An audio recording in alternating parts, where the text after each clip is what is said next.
hello, everybody. This is Don with a vlog of many things, and with me is a full house, like the Brady Bunch. Bum, bum, ba-dum, bum. Gotta ask, Don, Yes, where'd you get that intro? I made it. Okay, fine. You made it. Okay. I got the basic shell offline, and then I loaded it with the text and everything using Adobe.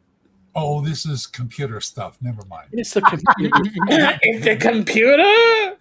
Oh no! Glenn, what the hell do you think you do? How do you make this shit? Do you think I just go ahead and how do you think you do a computer-based, internet-based thing? You go on a website and take it from somebody and then plug your name in it. Oh, you pirate it. Yeah, Yeah, you Oh, don't. yeah, You okay, don't there we clicky go. thing. I don't code. I get somebody else's code. I know he dragged me into a coding project earlier today, which is a good thing because I was already set up to did. do some coding, and he's like, "Yeah, I need you to fix something." I'm like, okay. Yep. So the form is now working for WizardCon. Well, hi everybody. How you doing, Foogly? Hope everyone's doing tonight. Bad Mike, how you doing? Good, Mike. There you are. Tonight we're going to talk a little bit about. We're going to talk about what makes a good convention, what makes a bad convention. We're going to talk about an incident at another convention that involved zip tying wheelchairs and handcuffing, and I'm being a little over dramatic here, disabled people, and just short of taking service dogs outside and shooting them. What the hell? Why not? You're making it all sound too kinky. Ooh. Zip tying stuff and dog being shot. They did zip tie service devices. Zip tie. They could be used as I don't know. So they're zip tying service dogs? Oh yeah, About the only thing they didn't do, they're harassing disabled attendees, they including. denied access to service animals. Oh, that's bad. And I don't know about in your state, but you do that in Michigan, you're in trouble. Yeah, I think it happens more often than we know. We just happen to hear about this one. well, this is stupid. It's a major event in Columbus, Ohio, and it's the same location, by the way, that Origins runs their con. So, And for clarification, this is something called GalaxyCon Columbus. right, which is apparently it's everywhere. There's a GalaxyCon like every couple of weeks across the country or something. Nice. Oh, it's one of those moving Ellie, ones. everywhere. And if they're renting out the Greater Columbus Convention Center, they're pretty big. Oh yeah, Galaxy Con. My guess is that's probably a $10,000 a day venue. Oh, probably easily. So of course you hire the best security firm you can. That's right. Allied Security. The best trained security firm? Let's get the security firm that listen. Make it real simple. Just deny everybody. Make sure you take their money, but then deny. There we go. Or we can go to a furry con and start zip tying them. I don't know. Bo Paints says service dogs do not equal emotional support animals. Exactly. True. Depends on your state. Right, but in this case, it was someone with type 1 diabetes, who I believe her dog was trained to detect low blood sugar. Really? Wow. Yeah, they're out there. I Yeah, didn't know they could do that. That's a $5,000 to $10,000 dog. Yeah. Oh yeah, easy. Yeah. My wife, they have a service dog at the school that they actually paid to have specially trained. I think she said that alone was $5,000 for the training. Yes. So, I mean, they're the real service animals. And Bo Paints has a good point about the emotional support animals. I understand that people sometimes have that, but many times people abuse that. Oh, yeah. yeah. Oh yeah. They want their animal in there, and they're going to say, "Well, it's an emotional support dog." And the thing is, it's illegal to call them that unless you actually have the license, and you have to carry that with them, with you, proving that it is an emotional support animal. Yeah. Well, a lot of them. In my experience, nobody ever who has an emotional support animal ever calls it an emotional support animal. They tell you it's their service animal. Yeah, Technically, it is a service animal. Well, I mean, I've seen the emotional support animals who have like the vest that says, do Yes. not pet and all that. So And you'll be able to tell this is something that irritates me and my wife all the time is emotional. These service animals are right next to their owner. They do not stray around. They don't go sniffing people. I mean, Right. they're right there at the ankles of that person. So you can usually tell if it's a bullshit. I'm just going to smack a vest on them or not. Yeah. I'll smack a vest on my puppy, and trust me, you'll never believe that she's anything other than. That's right. I'm emotional support to everybody. Hello, love me. Service wiener dog. I'm no longer a wiener dog. Now it's a Cavapoo. The wiener dog passed. We have a Cavapoo puppy. Bad Okay. Mike says, I'm okay until you get on the plane with an emotional support tarantula, snake, or rat, which all have happened. Oh, I do not doubt that. I've seen people bring turkeys on That's planes. crazy. and so in Nevada, can you have like an emotional support hooker? Oh, Wearing the vest and Any- nothing else, depending you know. where you're from. not dead. I got to bring her along. I'm paying for the hour. Bo Payne says, legally you can ask what's service dog. In Michigan, you can actually ask for their certification. You are Yes. allowed to do that. But then again, they whip out their phone, they put it on, live on their live stream. They make a big deal of it. So really, is it really? What service does he offer? Well, he opens beers for me. Yeah. He licks faces. It's beautiful. You won't believe it. You'll be very Brush my hair too. Well, Emotion glare. There's Oh, always, I don't know about that.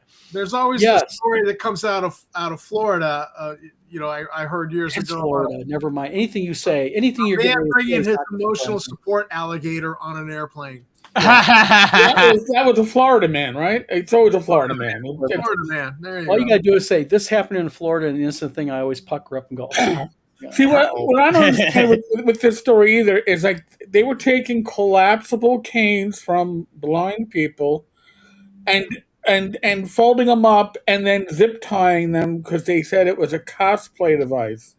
Oh boy. Now, the ADA, because, hey, I've researched this because there are times my mobility is a little limited. Yeah. You can travel on an airplane. You can go through TSA with a cane.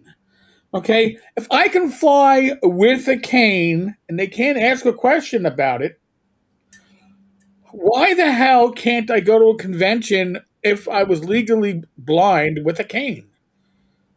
Blows my mind. These people are. Somebody's got a power trip. It's the Rob, how you doing? We got Rob Conley, Mr. Guns here, Bad Mike. We've got Bo Paints. We've We got got Chris Lundgren. everybody. I'm surprised. Everybody. I'm surprised Robert isn't on the show. Mr. Gunn, how you doing? That's the thing. That's the big thing here. But we're getting kind of good talking about conventions here.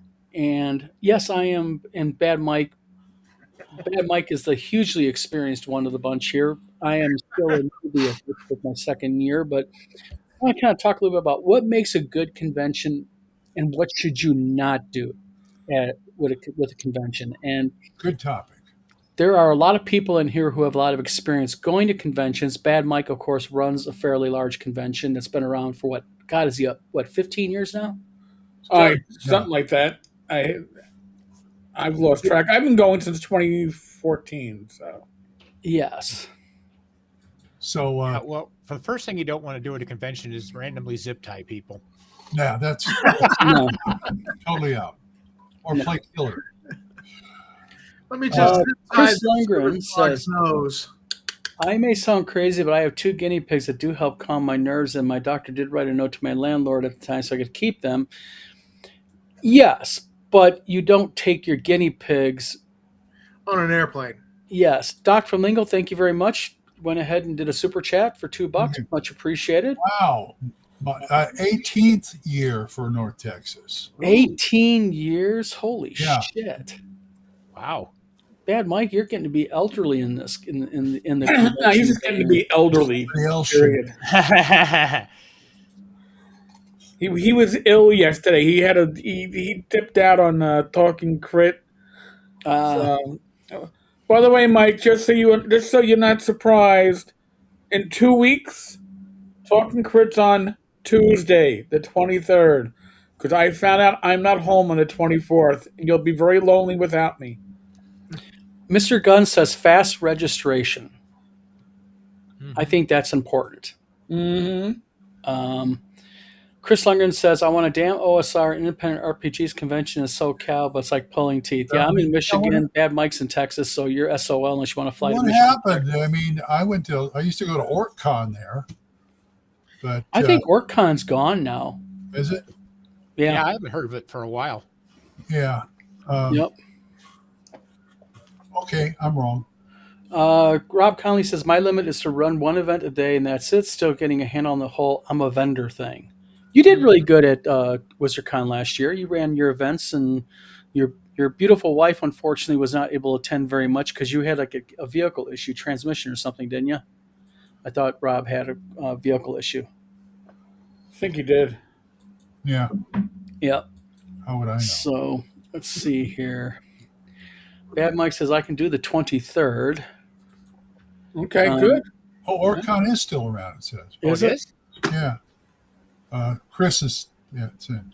Chris Lundgren says, as I got my diabetes, I have less need for them. That way, anyhow, I'm realistic and practical.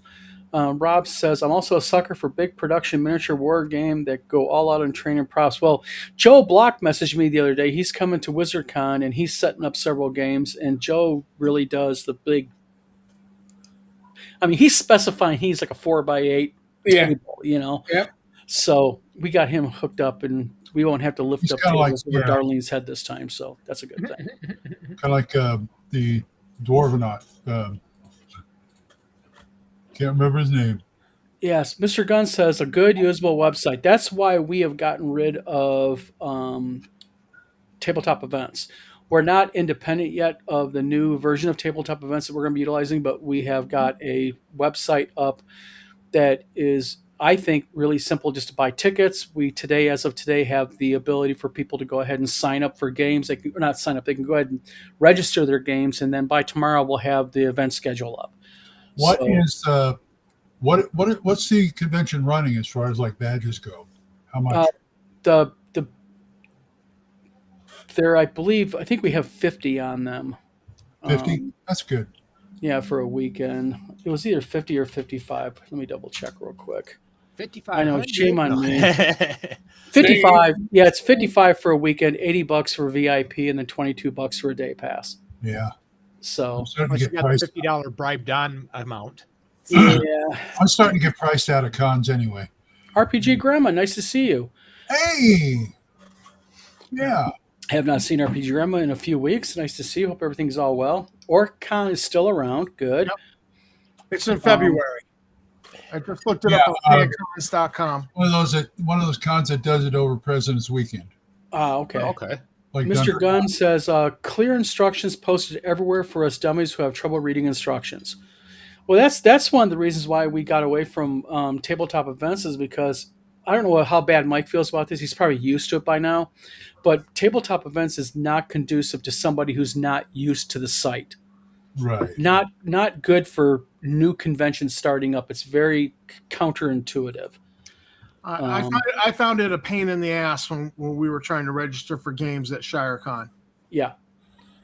Clear policies and procedures. Yep, we did that. We have a policy section. We have a cosplay, a regular, just general showing up for the convention. Then we have a firearm policy that is not political, but I'm going to clarify this real quick because there's a lot of people that are very pro-gun. I'm not anti-gun by any stretch.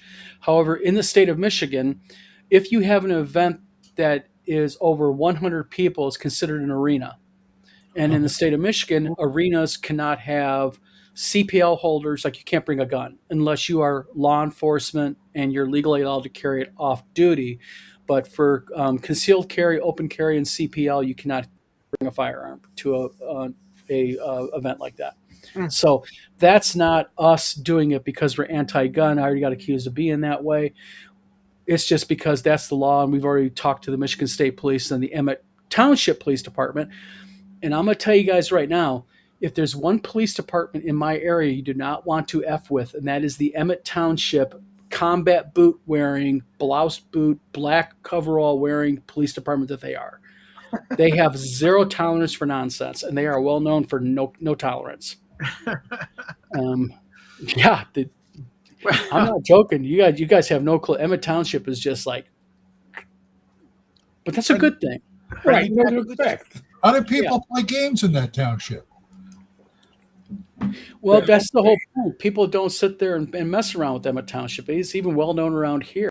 The safest township to live in. So you can't play D&D there. Wow. That kind of game, Glenn. There's games and there's games, and that's not the game. Yes. Again, that's Mike. RPGs like Pathfinder. I mean, the thing is that's the whole thing, though, Chris. The whole thing about game conventions, I think Bad Mike will agree at this, is you're kind of at the mercy of who you have coming because it's the convention goers that set the games up. Yeah. I mean, you can push a certain type of game, OSR or whatnot, but you have to be welcoming to everybody. Also, I think is it North Texas does not allow 5e, do they? Oh yeah, there's 5e there. They do. 5e 2014, no 5e 2024. Gotcha. Okay. Yeah, Well, that's a diss right there. yeah, that's understood. Yeah, I've seen 5e games there. It's like what? But they're the outliers. Yes. Well, we're Rob. We're in Battle Creek this year, and it's gonna be our permanent home. So, a lot easier to navigate than Kalamazoo. Kalamazoo is kind of a nightmare. Is it? Kind of ghetto. Yeah, not a ghetto. Chthonic Musings 188. Hiatus, how you doing? Someone's puppy is going nuts. Historicon. This is the part where I mute my mic. Historicon is awesome. Isn't that the big mini? Is that the big mini tabletop game that happens? It's a war game convention. Is Historic it down in Texas or someplace down south? Pennsylvania, and then it went to Virginia briefly, but I think it didn't have good success in Virginia. Yeah, I went to it when it was in King of Prussia, Pennsylvania. gotcha. Well, starting next year, Tabletop Events is going to have competition because we're putting out our own version of Tabletop Events. That site pissed me off so You bad. talked about is it still a problem with the Pathfinder Society? Because That was a whole pile of poop, wasn't it? I've heard they in the past they've like taken over conventions. No, with the problem that we had around here was Bolt Action. The guys at the local Kalamazoo Bolt Action Club got mad at us because we wouldn't give them 20 tables. They wanted 20 tables. Tables? 20 tables, guaranteed the entire weekend. Nope, that ain't happening. Yep. Eric, you were going to say something. Yes. Bad Mike wants to pop in and give some ideas about conventions. I'm just trying to. We I should have was that, trying Mike. to copy the link from. Hold on a minute. Let me person give have one? you just 1 second. Let me drop you the link here, Eric. Yeah, just a face. I'll forward it to Mike. If I copy it, then Facebook does all wacky crap. Ladies and gentlemen, we're getting ready to have Satan online with us. no. The Bad Mike. The Bad Mike. Convention Center. All right, Mike. It's forwarded to you. Don't say I didn't do nothing. Okay, Bo Paints Minis makes an interesting thing, and this is actually in our rules. He says, I don't want promoters to advertise their political agenda everywhere. That is one thing that we specifically say that vendors are not allowed to do. They're not allowed to wear, if you're pro-Biden, pro-Trump, pro-liberal, pro-conservative, MAGA. keep it off. We don't care. Keep it out of the convention. So I can't wear my Mike Dukakis hat? Nope, you can't wear your Mike Dukakis hat. So you can't. And you have him in a tank. Yeah, so you can't be pro alien grays. No. So, but we're doing that on purpose just because politics is so divisive. Yeah. And it's better just to say no than it is to deal with the why did they have that hat on? Why did they have that shirt on? How come he gets to have that and I don't? It's just like, All right. But I do have one important question. Mhm. Can I wear my Make Arity Great Again? That's the Yes, you Walter can. Greyhawk. All right. yes. All right. I got to find my hat. Fantasy politics are allowed. All right. I wore it in public once, and somebody gave me the weird look because they couldn't figure out what this red hat that wasn't talking about America, and they were very confused. Mr. Gunn, Rob, you're right. It's the Holland Tulip Festival is a big thing here in Michigan. Yes. And yeah, they do have lots of parking, and they're all laid out exactly the same way. So, well, the convention's firearm policy is keep it concealed. That's the problem in Michigan. If you have a CPL and you are at a convention and you're caught with it, you are being arrested. Your gun's being confiscated. And you're being charged with felony firearm.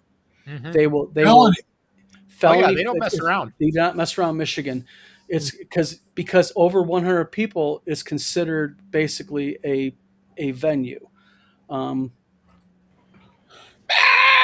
Mr. my. Mike, how are you, sir? Welcome to the show. I thought you were Hey. home.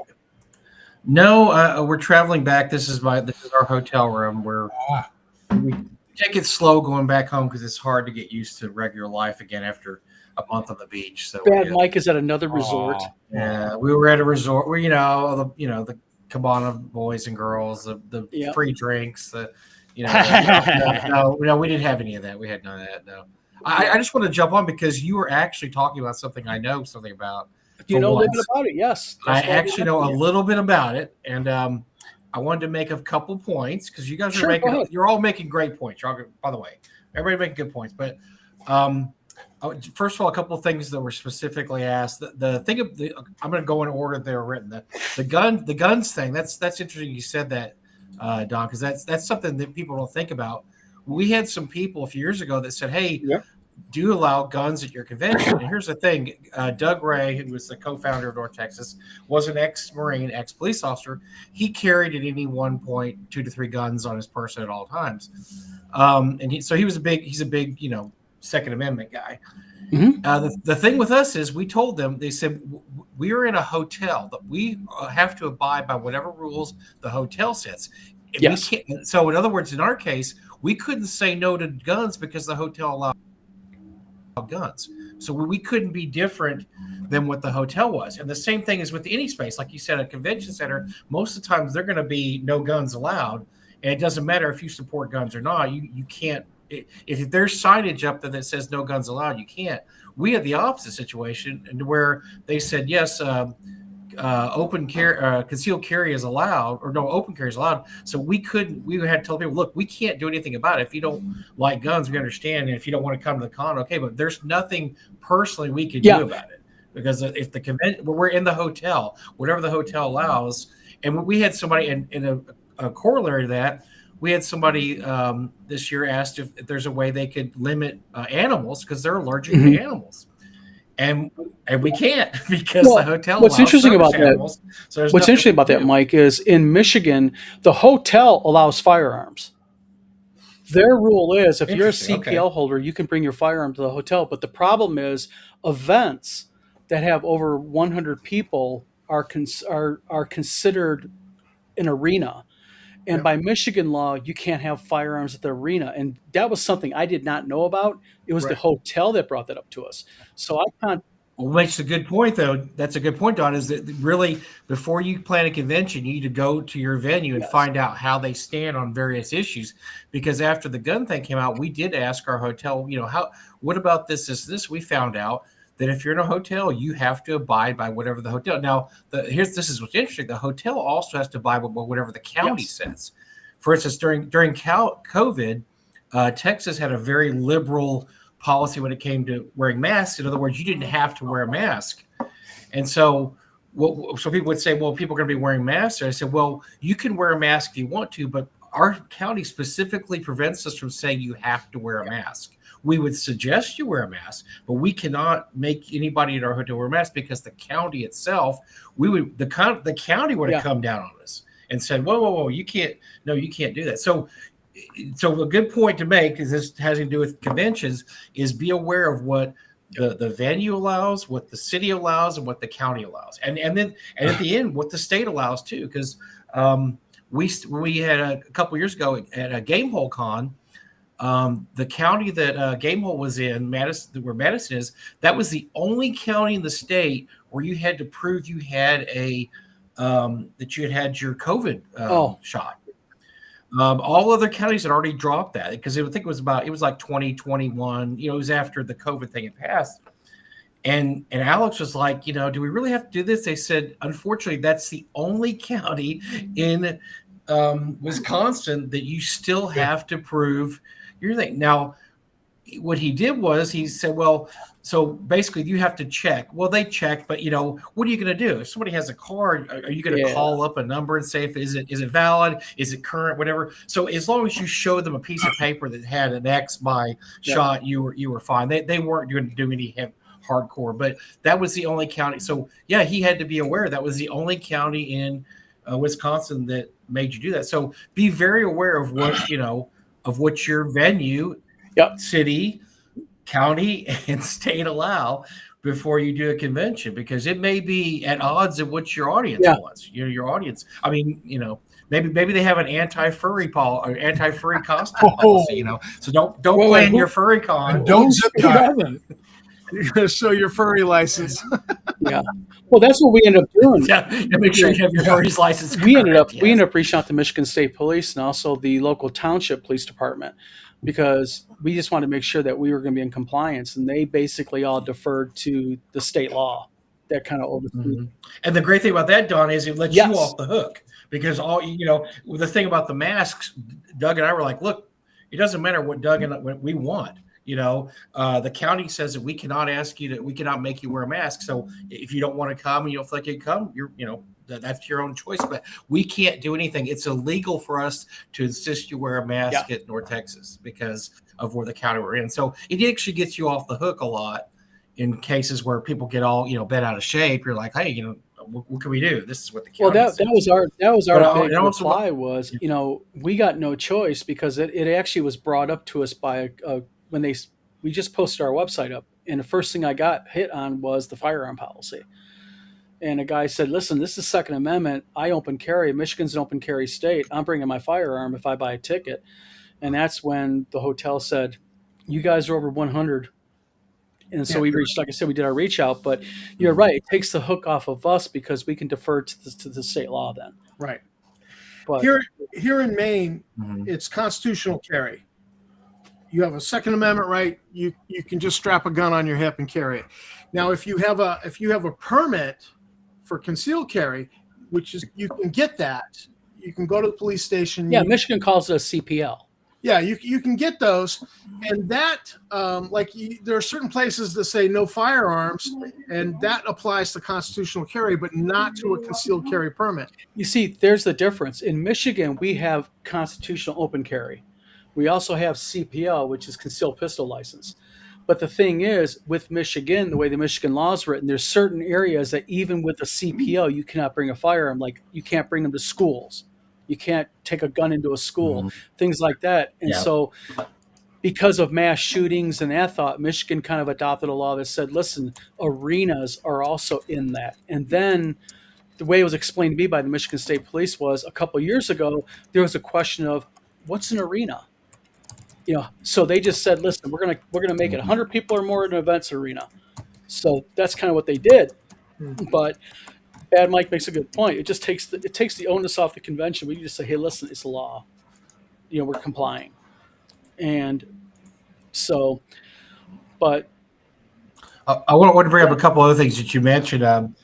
We do allow 5E at North Texas, except we don't allow the new rules, because our Gary and I, our philosophy is that WotC tried to destroy the OSR, and they did by saying that we're going to destroy the OGL, and so we don't. We for us, D&D ended at 2024. That's our cutoff date. Any D&D rule systems past that. But Mike, have you had any pushback from that though, from anybody at all? Really, zero. You know what? We're finding out. This is probably a subject for another day. That the new rules really just aren't getting much traction on the community anyway. People play 5e. They play old school 5e. And if anybody, I've told a couple of people that, and they're like, oh, no problem. They don't. Most of them don't use those rules anyway, so it's not a big deal. They just can't. Basically, we list it in the program. We can't. We tell them, look, we'll list it as 5e, but that's all we're going to say. We're not going to say 5e using the new rules. You do what you want, but we're not going to give them any publicity, because in our opinion, they tried to put a lot of our friends out of business. Tom Wilson and Bill Barsh and all these, Rob Colley. They try to put these guys out of business by saying, we're not going to allow you to bring any publish any OSR products. So we allow that. We don't allow the new 5e that nobody plays. Good anyway. for you, Mike. And Good for you. Thank you.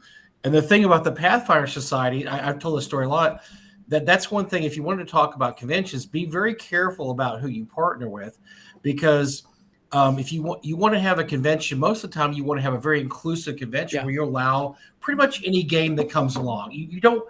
There's a lot of conventions I know that they really concentrate on this game. Like, for instance, the old PaizoCon, which PaizoCon doesn't really exist anymore, that they only let you play Paizo games there, or they let you play, I think it was Pathfinder, which to me very much limits your audience. But they're very I think it's upfront on extremely that. limited. They're a themed convention. Yeah, absolutely, yeah. But we had issues. Our issues were when we started researching stuff like the Pathfinder Society and groups like that, is they basically go to your con and they have a con within a con. They don't interact with the other people in the con. They play their games. They want their own room. They want their own tables. They want their own stuff. And then they go there, they do all that, and they don't interact with anybody. That's the way the RPGA used to do it too. And we that's not the atmosphere we wanted for our con now. And they had asked to come to our con. We did a little research. We said, we're just going to pass. They said, well, nobody ever passes on the Pathfinder Society. Well, we just don't feel like this is not the kind of con we're running. We're running an old school con, and we want people to mingle. We want a 5e guy to be able to play in a 1e game. We want a 2e guy to be able to play in a Paranoia game. We want a guy that's playing Toon to be able to. We want all this. We want everything mixed together. And just from our research and from what I've seen, anecdotally, when you have that kind of thing. That's why we don't allow card games at the con either. And not that we don't like Magic or Pokemon or Yu-Gi-Oh, that's great. But when you have that in, they're usually, those people are there just to play that game. They just want to play Yu-Gi-Oh. They just want to play Pokemon. They just want to play Magic. They don't mix with other groups. And we didn't want to have cons within a con. We wanted to have one con where we had everybody there. Now, if that's your deal, that's different.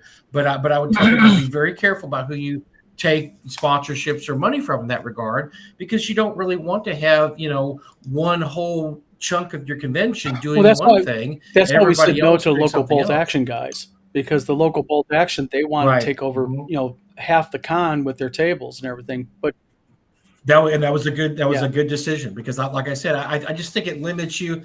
It's very seductive to a lot of people, especially when you're starting a new con, because I know the Pathfinder Society offered us a lot of free stuff. I mean, we're going to give you all this free, shit. Can I say shit on this show? Yeah, all this free shit. Okay. I didn't know if it was talking crit rules, or if we, if you guys classed up the place, Like, they have me on. How classy can it be? I mean, I saw Glenn in the corner, so I knew it wasn't that classy. But real quick, but yeah, so so that's one thing to think about, is think about who you're taking. So and if you have Magic at your convention, they will give you some really nice stuff. If you have Magic tournament, but like I said, that takes away a giant chunk of your resources are going to be geared towards that Magic stuff, and they're not going to mingle with the other people. They're going to stay in their room playing. And the best part about going to a convention is trying something new. Absolutely, man. My best memories of Historicon were just trying something really oddball. Like this guy ran it was Moby Dick, and you were in a whaleboat. You were running a whaleboat full of men, and you were and when the whale surfaced, you hoped you were close enough to try to harpoon him, and then you went for the Nantucket sleigh ride. That was the coolest game ever, and it was so it was a war game. Technically, but it was so out there and it's weird. Different. And I'm thinking, I read Moby Dick back in the day, and I'm thinking all these Moby Dick quotes, and I was dropping them during play, and nobody got it. And I was like, y'all suck. You guys need your book. But well, Fugly asked a question. He says, when is Glenn's book coming out on Kindle? It is pending right now with Kindle, and also at Barnes & Noble eBooks. So Barnes & Noble's kind of dragging their feet. Barnes and They Noble do always drags their feet because they have to go for national distribution in their stores. So I keep looking though. Greyhawk Grognard, hey Joe, he says with the headphones, Stephen looks like a bean guesser. I had to tell Bad Mike yesterday. I actually had a book out because he's been Yes. he's been in a resort all month and he didn't even. No, it's not a. It was not a resort. It was a condo. My God, they had a stove from like 1985 there. That, by the way, the oven didn't work. Nice. So I mean, it was not a high class joint, guys. Let me just let you know. But it was by the beach. That's. Okay. Well, I mean, I think Chris Lunger says I'm an adult and playing the RPG. I want to avoid the politics of my game. The thing is I think each convention has to have the rules. I mean, your convention, Mike, has real grounding, real foundation. So, I could see you over the years you've really honed your rules set down and your audience down. Mhm. I think, and I mean, if I'm wrong, correct me, but I think pretty much your customer base, if you will, for your convention is pretty set. I mean, do you see a lot of? And that once again, Don, good. Yeah, it's a good point. And so, if you're looking at, if you want to start a convention or if you want to do a convention, I tell a lot of people. I always, when they say, "Oh, we're starting a convention," I say, "What's your hook?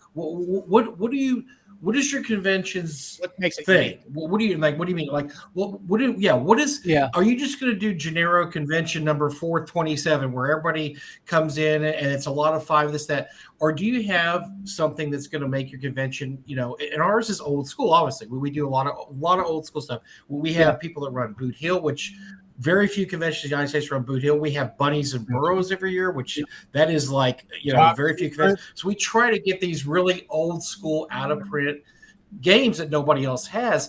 And I told people, I said, it really behooves you to have a hook. Like, say, this is what our convention is really about. Is it about war games? Is it about, just to have something that makes it that people say, okay, that's the convention that does fill in the blank. It's going to set you apart from the crowd. And look, that thing may be DCC. Yeah, we do a lot of DCC at our con. I know some cons that are real big DCC cons. Obviously, you got a con like Chaosium Con. What do? They do Chaosium games. They do Call of Cthulhu. You want to play Call of Cthulhu? You play Call of Cthulhu the whole weekend. That's all there is Call of Cthulhu games. So I would say, tell people, especially if you're starting a con, find that one thing that's going to set you apart. So you're not just that same con that you're just running, but a lot of 5e and maybe a couple other games. Find something unique or interesting that you can hang on to. And when you explain to people about your con, you can say, we're the con that does fill in the blank. I mean, maybe you're the con that has, you're like Paige and you have 100 special guests. I don't know what Ron's thing is yet, but the thing is, you bring up a good point earlier about you have to be careful about, not allowing a game even to take over your convention. Because, with Bolt Action, we also had this year we also had a local game shop want to put on tournaments for Magic the Gathering. And he had very specific, wide-ranging requirements. We were just like, can't do it, because we don't want the game. We don't want the convention to be about Magic, and you can offend some people pretty heavily telling them no. And his attitude was, well, if I'm going to be a vendor, then I can have my tournaments and I can do my tournaments at your convention. I'm like, well, that's the problem. We're a large gaming space. We're not broken up into several rooms. We're not that big yet.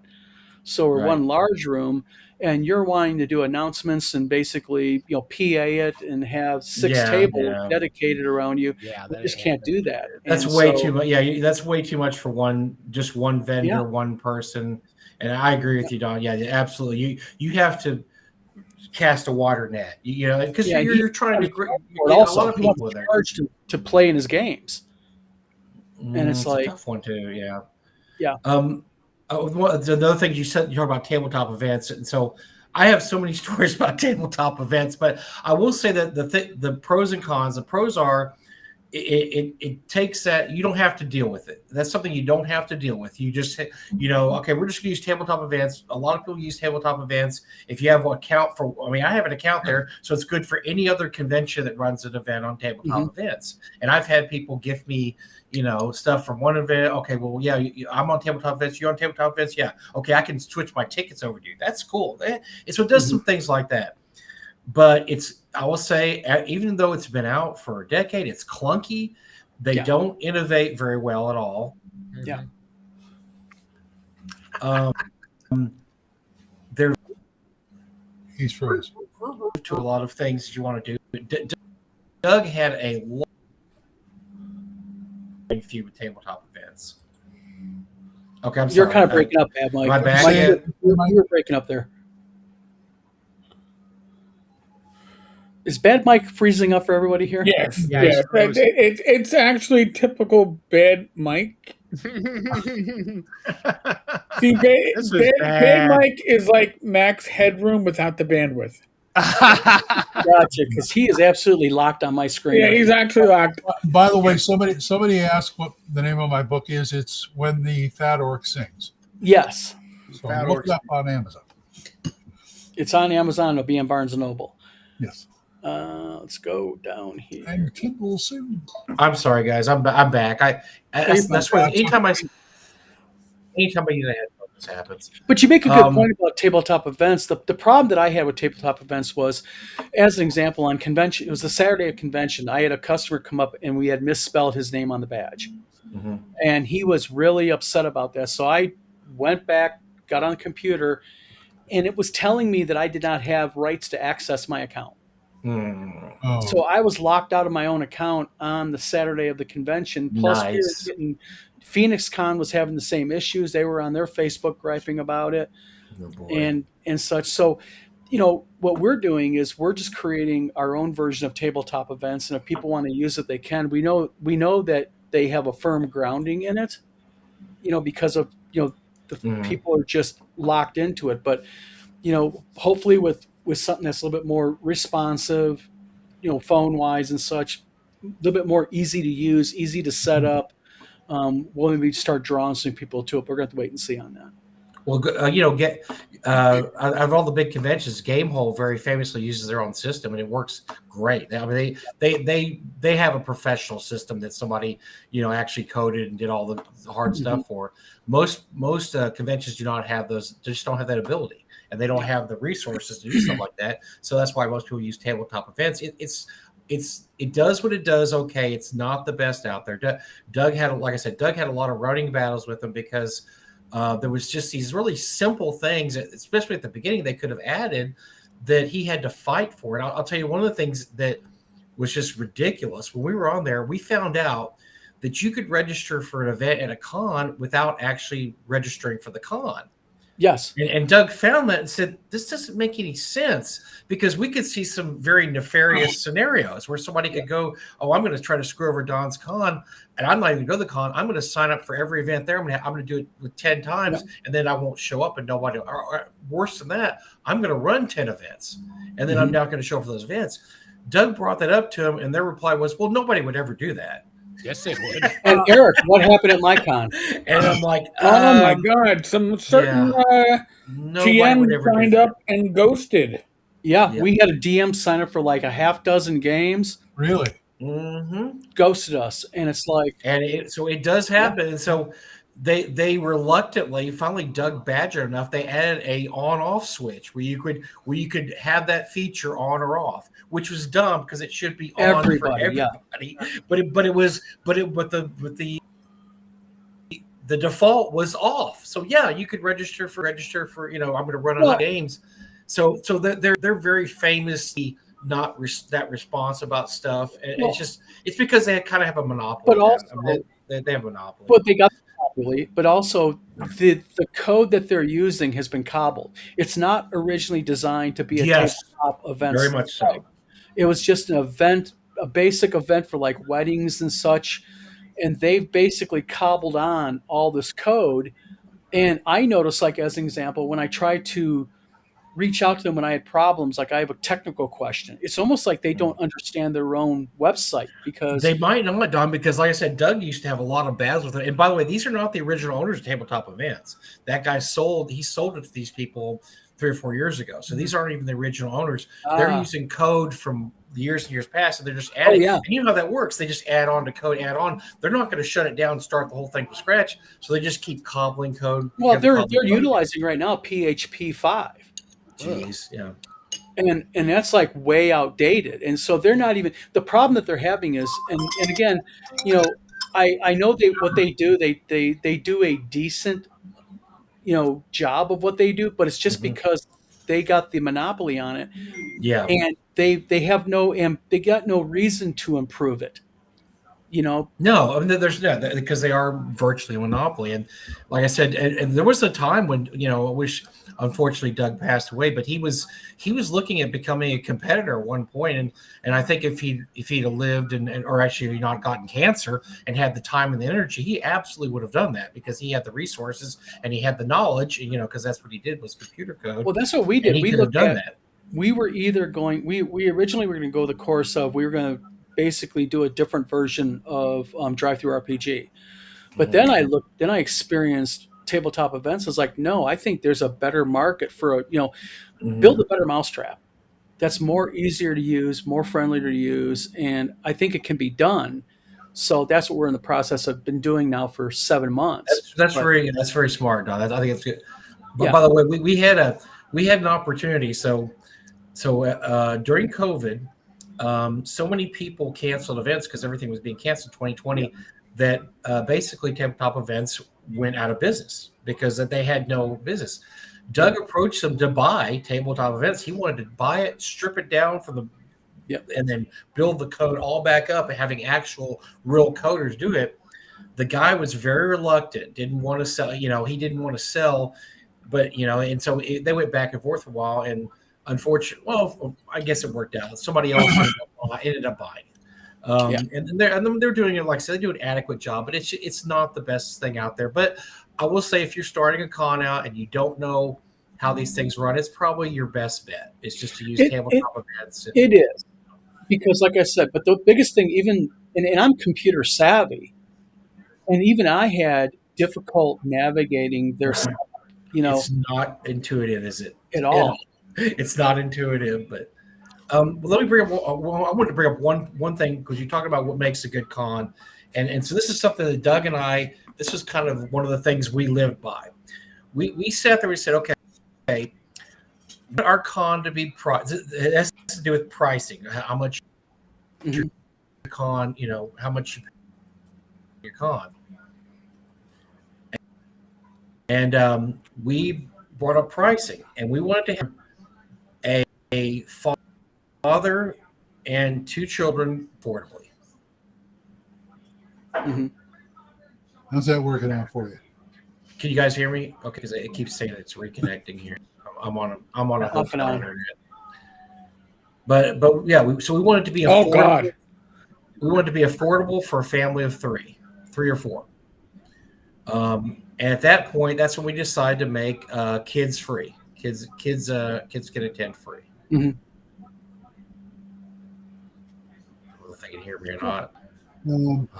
Chris Lundgren brings up a good point. He said the GM should have everything ready to go, including pre-gens. I might slightly disagree with that.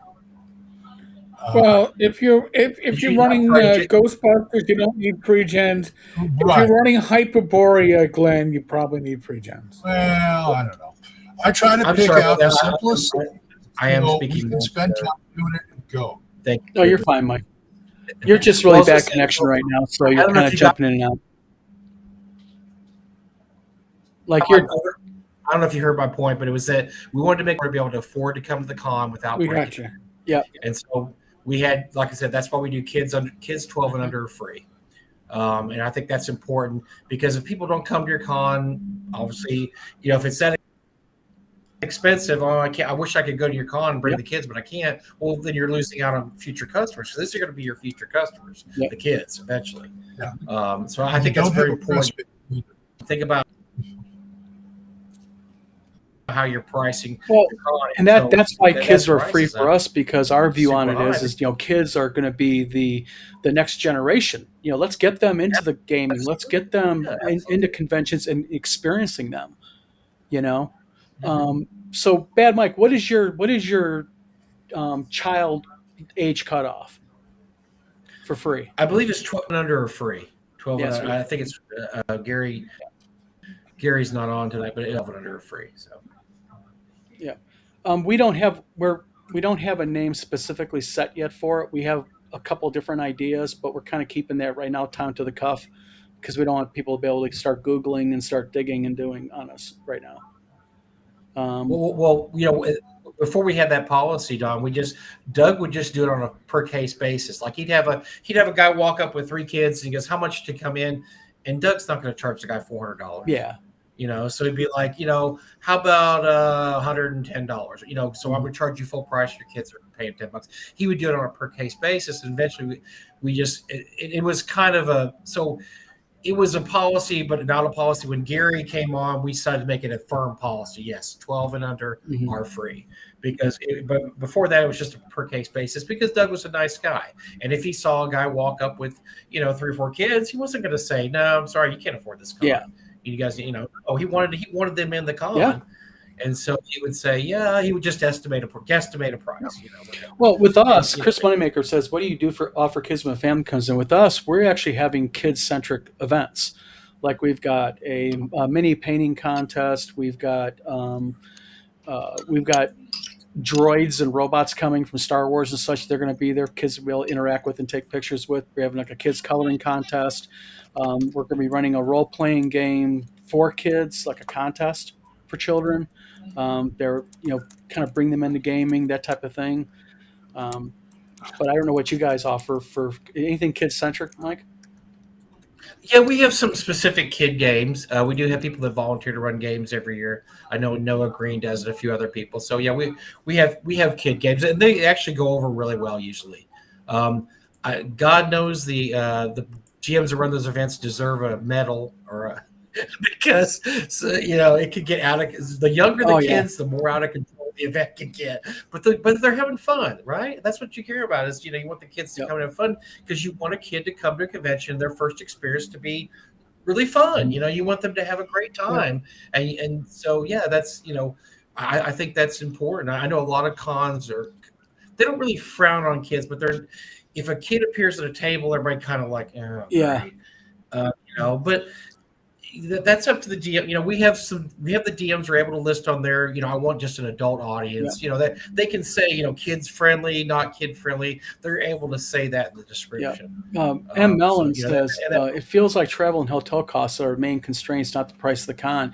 You're probably right. Again, it depends. Like with our hotel, they're giving us a deal. I mean, $129 a night for convention goers, and their normal rate's like $169 a night. So they're dropping $40 a night off.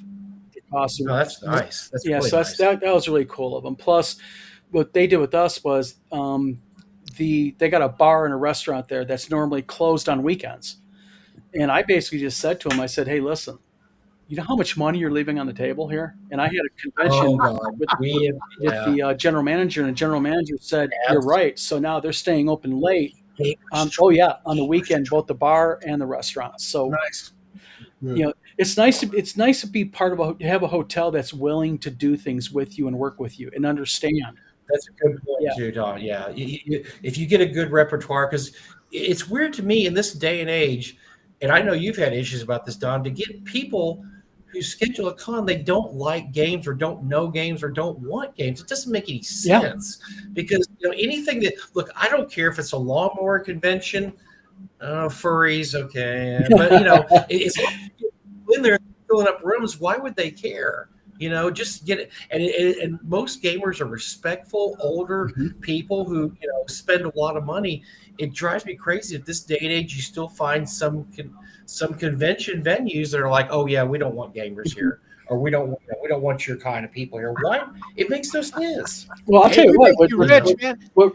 What really keyed in the general manager with us was, like he said, he goes, "You guys are going to be at tables playing games. I know what happens at my buddy's house when we game in his house with board games. We drink. And I'm like, that's exactly it, you know? And so Absolutely. he was Yeah, so worried that about makes trying no to sense because they get something worked out with them where we have people be able to order at their tables. They're trying to figure something out for us. And actually, you were kind of the inspiration of that with us, with your barmaids that you guys got, your convention Wenches. right, serving lunches, yeah. is we wanted to make it where people didn't have to get up away from the table if they don't want to, because where the bar's at in location to where the gaming room is at, it's actually just kind of a short little walk. So trying to make something convenient for people to be able to order food and drink. So that's another point I bring up. What makes a good convention, I think, is food options.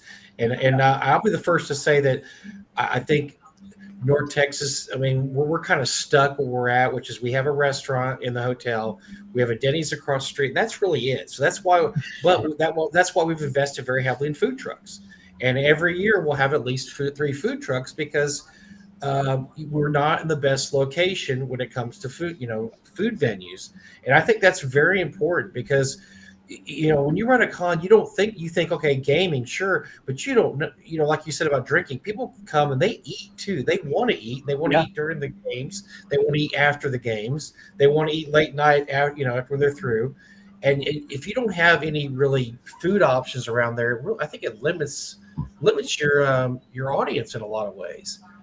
Well, that's one thing that we have in Battle Creek is we have a ton of food options locally, a ton. So, we have some close by, but they're not within walking distance. We have a little hub of restaurants about 2 miles away, which isn't far. But if you come to the convention, you don't have a car, you got to have a drive there. Our hotel, unfortunately, the hotel we're at does not. It only goes back and forth to the airport. The do they allow Uber Eats or anything like DoorDash? Yeah, they do allow Uber Eats, so cool. Which is, but a lot of hotels don't do that either. They won't only let you eat food on premises, and that's tough too. So that's something very important to look at. What to me makes a good con. I don't like or enjoy cons that really limit your food options. I think it makes it looks chintzy and cheap. And kind of greedy, like, hey, we just want you to eat our crappy. I mean, a lot of convention centers do that. No, we want you to eat our crappy convention center food. You can't bring in anything, and that's one of the reasons why Alex has his deal at Gamehole, where he has a huge food court where they has food trucks, because it's fair just to say no. You have to eat our crappy convention food, and you're stuck. Well, we got lucky. The hotel that we're at actually has a really decent menu. We have it on the website. They got actually a decent menu. Everything from burgers to a steak to Italian food. I mean, they got a fair, especially compared to what we got hit with the first time. What was on the menu, Eric, the first time? It was what? A brat and a what burger? Oh God, yeah.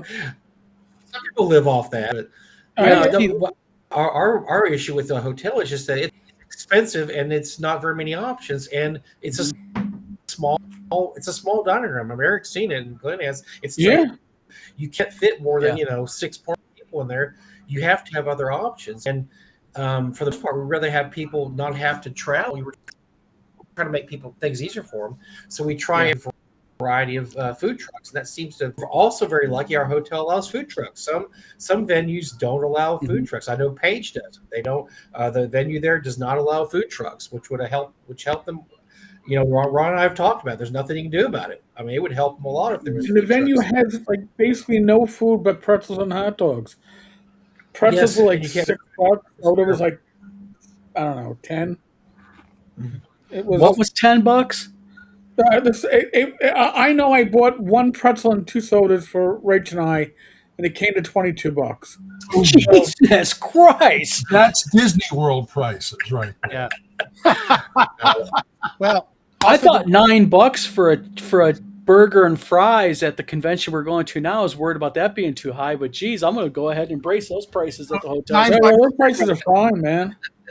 $9 is great. $9 is great, Tom. Yeah. Also, to be fair, in some of those venues, it's not the hotel that's dictating that you can or can't bring certain things in. Sometimes it's the local health department that says you can or can't. That's once again, You're absolutely right, Steve. You have to look at what the local policies are. I mean, do they, a lot of people love, convention centers are a great place to have a convention, but a lot of convention centers are very restrictive. Some allow no drinking, some allow no outside food. I mean, you got to be very careful because if you let's say you get book a convention center, you don't really look into it, and you get there like, oh, by the way, there's no outside food allowed, and our food court closes at 6 p.m. and that's it. Hey, Mike. Oh, Mike, remember that first hotel North Texas was in, that business hotel that closed everything on the weekend? Yes. I remember that. Yes. Pro tip, Yes. if the venue doesn't allow outside alcohol, there's this thing called nips. They usually sell for $1. And they fit in your pocket. Oh, okay. Those nips. I thought we were talking some other nips, but no. Cover your nips. Damn it. Mine are covered. I got to bounce to my Discord. This is a great conversation. Keep it going without me. As I step out, maybe Mike shifts up. I have no I see idea. you again, Eric.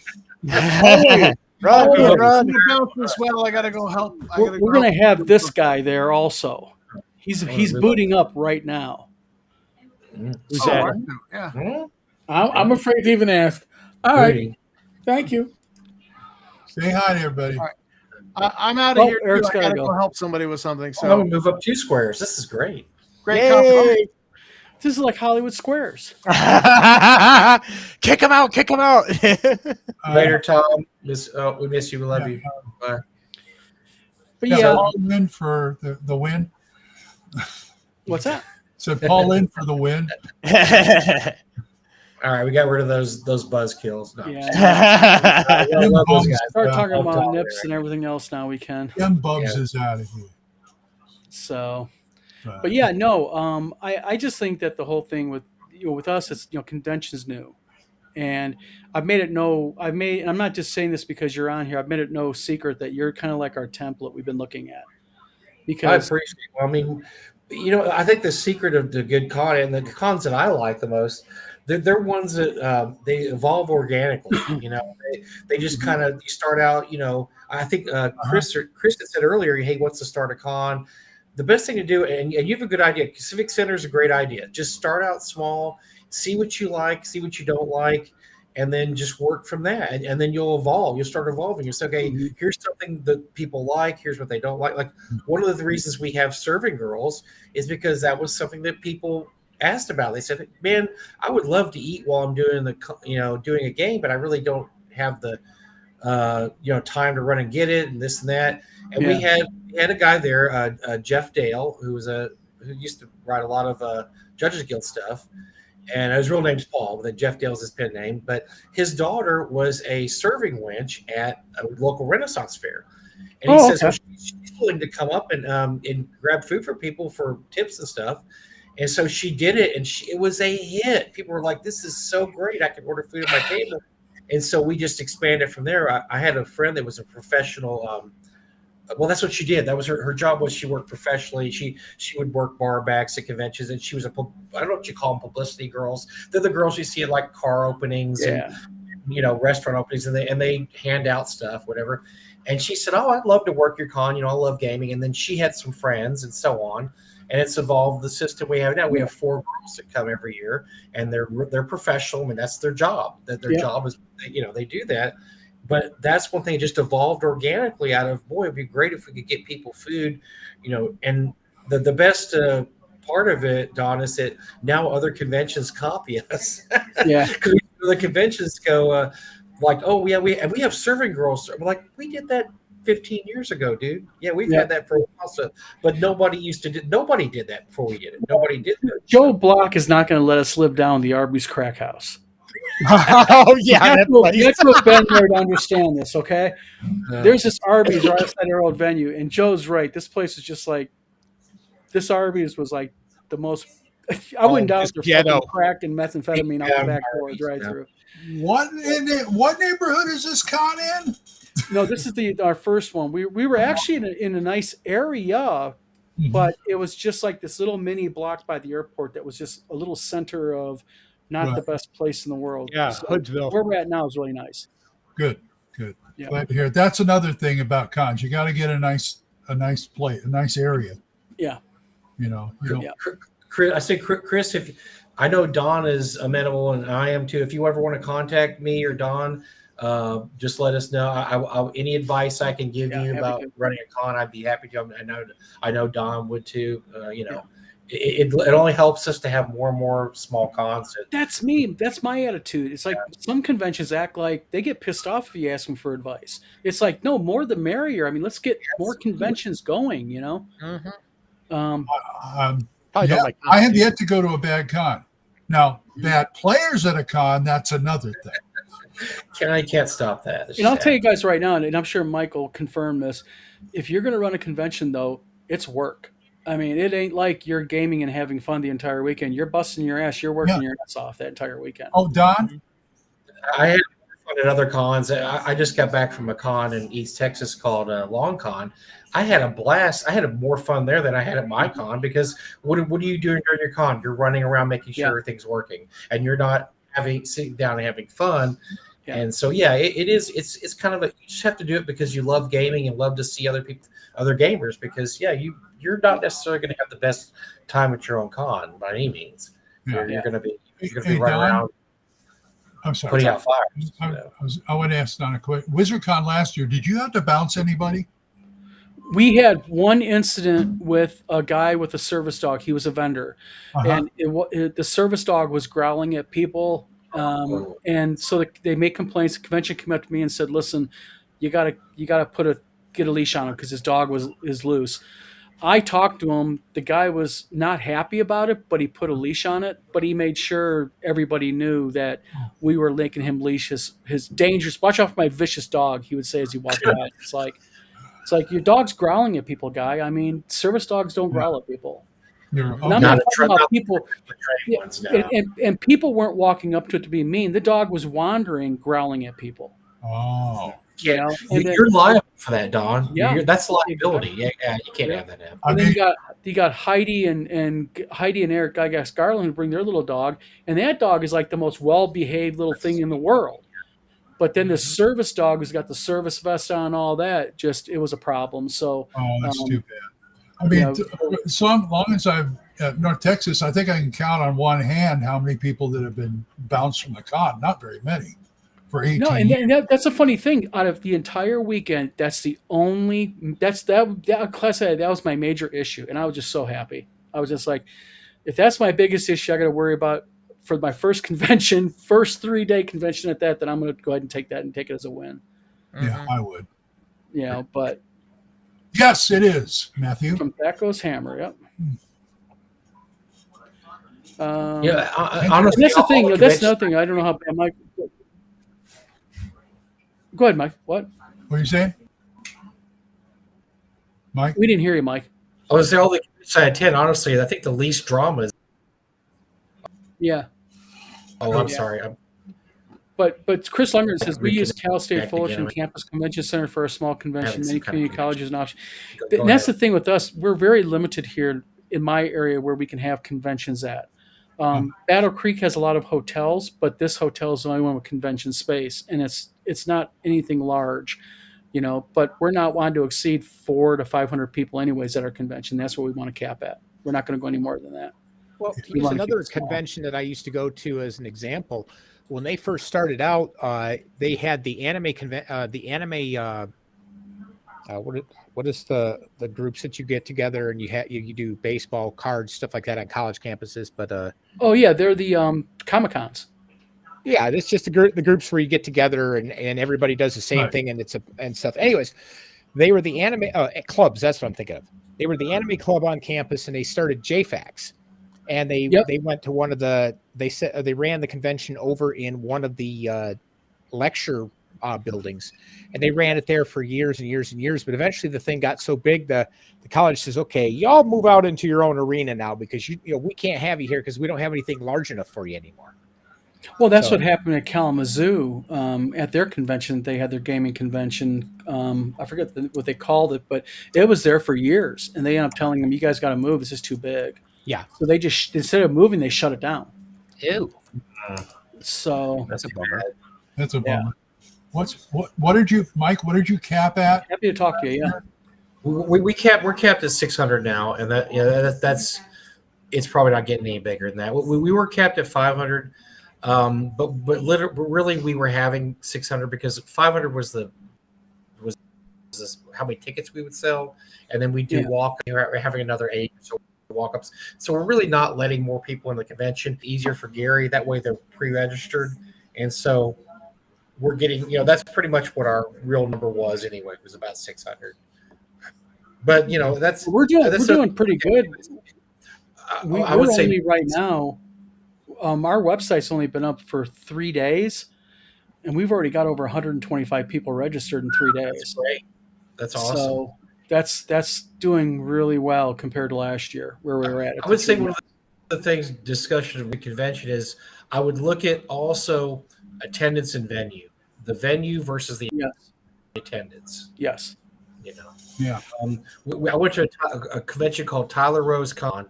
We went there because Jim Ward was going to be there, and Doug and I, myself, Doug, my brother, and Zach Glazer all said, let's go and hang out with Jim, because how often do you get Jim at a convention, a small convention? And we went there, and the guy had triple booked convention, not double booked, triple booked. Triple Booked. Oops. Fire Marshal had a ball with that, didn't It they? was at a Holiday Inn, not a really giant fashion with the triple booked. Fire Marshal was that bad. The dealer room, you had to walk in a line, stop everybody behind you, and nobody could go forward. It was so bad that Jim was running a game. How in the hell did they we went manage and the saw where Jim gaming was area running with the game? that? And Doug said, "Nope, I don't think the guy can think he just saw the green, the money." And people kept signing up. Gotta And have a cap. he never cut it off. He wouldn't cut off the cutoff. And so it went past the initial number. It went double past the initial number. It got to triple the initial number because he's making money, Don. He didn't care all his money, but it was so miserable. And he had problems years after that because people didn't want to come to his con because they knew it was going to be jam-packed full of not only that, but what happens if day 2 of the convention or day 1 even, the fire marshal shows up and shuts him down for the weekend? You're done. Oh, this would have been shut down second. But we went and got a private room for Jim because they had some private rooms there. Doug went out of his own pocket and ran a private room and said, Jim, you're running your rooms in here. You're not going to run in that madhouse down there. So it worked out great. And we got to be in a Gamma World game with Jim Ford, which is cool too. Yeah. Nice. But no, he ran we got him because the guy is like, he's like 70 something years old and he's cramped. I mean, you couldn't back your chair. Your back of your chair touched the back chair of the other table. But the guy booked. And so I think a lot of what makes a good con is to have a reasonable amount of people based on your venue. Yeah. And, and you don't want to be too crowded. You don't want to be running a game in a room with 6 tables, and a lot of conventions do that because they want to maximize space. They put as many people as they can per room, but that's not always the best thing for a con because, I don't like that. I'm old. I can't hear very good. You don't want people all crammed into a room. So definitely look at, if it's a smaller venue and they say they have, 800 people, you might want to step back and say, I don't know if I want to go there because that looks like that's going to be a mess. It's going to be loud. It's going to be crowded. Yeah. And if they're sitting there being greedy like that with trying to rake in as absolutely much money as possible, you're not going to have any fun because it could be all about the money and, forget you guys and your gaming, just come and spend money and make me rich, Well, it's just the clusterfuck of it. You're sitting there and you're just jammed in like that. Nobody likes that. I mean, nobody wants to have experience absolutely, like that. Yeah. Like I said, when we're all getting older, it's not like there's, the cons, it's mostly, a lot of it's older people, let's face it, our age or that vicinity. And a lot of us have, hearing issues, health issues. I mean, we have a policy at North Texas. We don't have any more than 2 tables per room. We could get a lot more tables in these rooms, but we don't want 80 people crammed in a room gaming. We would like to have 2 tables of, 5 or 6 or 8 people rather than, 4 tables of 8 people. Because, you get one guy with the cold, he starts coughing. You don't want to get, 40 people sick, So how hard is it to vet vendors? It's easy, but our problem has always been I've never met a vendor yet that didn't think he would do great at our con. We had to explain to him why he would. No, we had a knife seller once that swore to Doug, "I will do so good at your con. Every con I go to, I make so much money." And Doug, bless his heart, tried to talk him out of it. Said, "We are a gaming convention," and this guy would not take no for an answer. And so that's the thing with this being a smaller con too, though, is you want to fill your vendor tables up, but like I know this is a big difference, a big shift. Like last year, we didn't get a lot of gaming. It's awake. We didn't. Sorry. We didn't get a lot of gaming centric vendors. Where this year, thankfully, most of our vendors are gaming centric. Good. So Mike gets the most interesting non-gaming vendors sometimes. So I have talked to Glenn about this before. The thing is, you want a variety of vendors, and that's one thing that makes a good gaming con. Is look, you're going to get people, especially when you're going to be desperate, just to have vendors. Like if you're selling something, you want to come to our con, fine. We had people like that at the beginning, but bigger, you start getting more selective, and you're like, we want more gaming oriented stuff. You don't have to have the tchotchke guys as much anymore, and that's not saying anything against them. It's just that you don't want 8 people at your convention selling dice towers because they're all cutting into each other's sales. So we try to have a wide variety of vendors. We'll have a miniature guy. We'll have a dice guy. We have, as many people that want to sell all of you guys, because you're going to have different stock. So that's one thing. If I'm looking for a convention I want to go to, I look at the dealer hall and I say, is there a variety of people here? I don't go to convention if it's just all, if these guys are all selling dice. I don't need any more dice. Right. Well, I'm an author. I'm going to have, some space there. yeah, but you do sci-fi and fantasy books, whereas probably someone selling romance novels or something like that would not be as good of a fit. That's what we're talking about. Yeah. Right. And we've had people look, we've had to turn up. We had a guy one year wanted to come, and he wanted to sell he goes, I want a table to sell my game at. So I asked him a few questions. What's your game about? It was a car racing game. And I was honest with him. I said, this is an RPG convention. I'm not saying you're not going to get anybody at your table. It's just that that's not the kind of thing that we do here. So eventually I talked him out of it. I mean, it wasn't like I wasn't trying to make money. It's just that I knew that he would come there and probably not sell a lot of copies of his game. It wasn't something that would be interested in most people that come to our convention. And a lot of people are just, I see conventions. I went to a game convention. There was a guy there. I swear to God, I'm not lying about this. He was selling beach towels and beach balls. At a game convention, and I guess they just didn't vet the guy and said, okay, he's going to buy a table. We don't care. At least he wasn't selling Witch Mountain. He wasn't selling Witch Mountain, but he was selling beach. He was selling beach stuff, and I don't think she was there. For all I know, he was a relative that they promised a table to, and said, if you want to sell some beach towels. But he had a variety of beach towels. I will say that he had about 30 different varieties of beach towels, and some had they would have dragons on them. Some had dragons and guys on them, but it was not a good fit for a gaming convention at all. So Chris brings up LARPing, cosplay, if you will, at conventions. We're not specifically advertising it, but like last year we had a couple of guys dress up as wizards. They were pretty interesting. I mean, they did a really good job dressing up, So, I mean, we're not advertising specifically, we're not doing a cosplay contest or nothing like that, but with us, if you want to dress up, go ahead, knock yourself out, have fun. Yeah, I don't think there's any problem. If people want to dress up, that's great. Yeah. And we have a few people dress up. We're mostly an older crowd, so we don't get a lot of, nobody wants to see, Glenn in a chainmail bikini. At least right. But if somebody wants to dress up, and it's not a big deal at our convention. Some cons it's a lot bigger than obviously it's huge at some cons. They've got it at this point. I mean, cosplay, but the most we get is like Steve Picorni putting on a wizard hat. That's about it.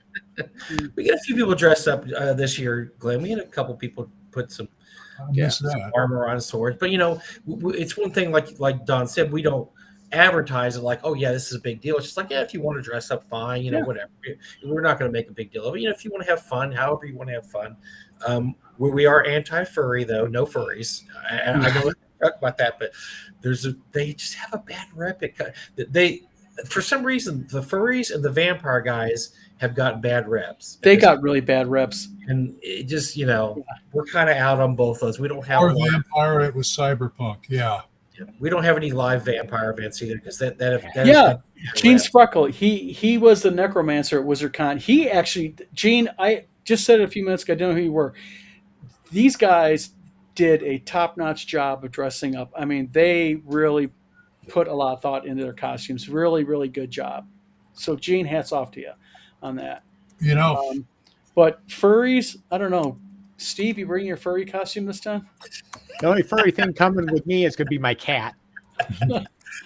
well, we you know, also- non-gaming but stuff all right. is- Well, it's Well, I was gonna say real What's that? quick that this is not a well-known fact, but Dallas has one of the largest furry conventions in the United States. I can believe it. It is Mhm. held at a secret location. The hotel does not advertise it. They fill up the wonder entire why. hotel. I They fill up wouldn't- the entire hotel. It is not advertised. It is kept. It is on the down low. I know about it, and certain people know about it. But one week in a year, that hotel is entire furries. It is all furries, and the hotel loves it because they make a lot of money. But they do zero advertising of it. They will not let it out because in the furry community, you know. Yeah. Mhm. yes, if you know, you know. it's one of the largest in the United States, and it's wild. It's put it that way. So. I think that yeah, furries are definitely different. Gene says to be adding a new wizard look this year. That's good. Hell yeah, come on, bring them on. Bring your friends too, Gene. Have them dress up. I had a guy remember, with you who was dressing remember back in the day, at, like in California, at DundraCon and those cons there, the SCA used to always come out and do demos. Yeah. You know, and Well, they, that's another thing. The SCA's really got a huge presence in Kalamazoo.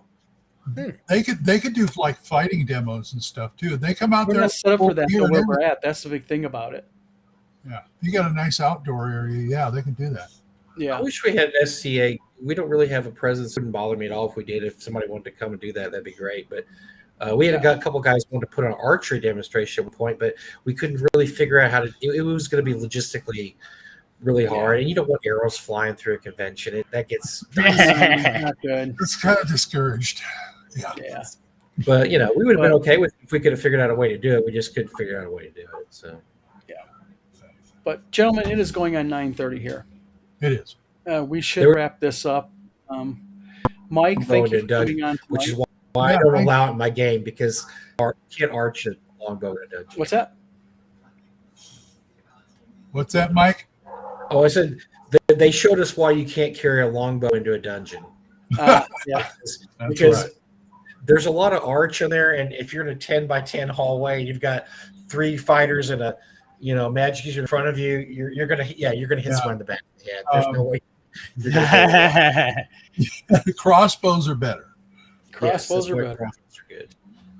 But all right, gentlemen, I think we're going to go ahead and tune this off. Like I said, it's going on 9:30. Been here almost an hour and a half. Mike, thank you for coming on tonight. Yeah, Yeah, thanks thanks. for letting me on there. Like I said, this is one of the few things I know anything about. So Yeah. I'm happy to give my knowledge. Like Yeah, I said, no, anybody we're- if you're interested in starting a convention, you want information about a convention, I will share. I won't promise it's the best advice. I will share any advice I can because Yep. I think the more convention, the better. And I'm sure Don feels the same way. 100% agree. So That's my big thing. More the merrier. That's Mhm. when I found about Central New York. I was like, hell yeah, Roger. Let's hell, what can we? I reached out to Roger and said, can we push your convention on our convention page? And me and Roger did some co-sharing back and forth, just to try to help each other out because we're both brand new. So I heard you did a great job the first year too. I heard it was. thank you. We tried. it was You guys did good. definitely learning curve. So And Mike? you and Central New York, they both did good jobs from what I've heard. So thank Yeah. you. Appreciate it. And Mike, this is my book. Go buy it. when the fat orc sings. Yeah. It's on Amazon. Go buy it. Bring a copy to North Texas this year. We can sell some copies at my table. So Thank you. Thank you. I we're gonna appreciate stop. We're gonna stock Glenn's book at my table at the con. So Awesome. All right, guys. Well, again, Steve, thanks for letting me on. I appreciate it, guys. Mike, Really appreciate it. Glenn, appreciate it. Guys, Pleasure. Good night, everybody in folks. chat, thank you very much. We'll be back next Thursday. We'll see what's happening. So Good night, folks.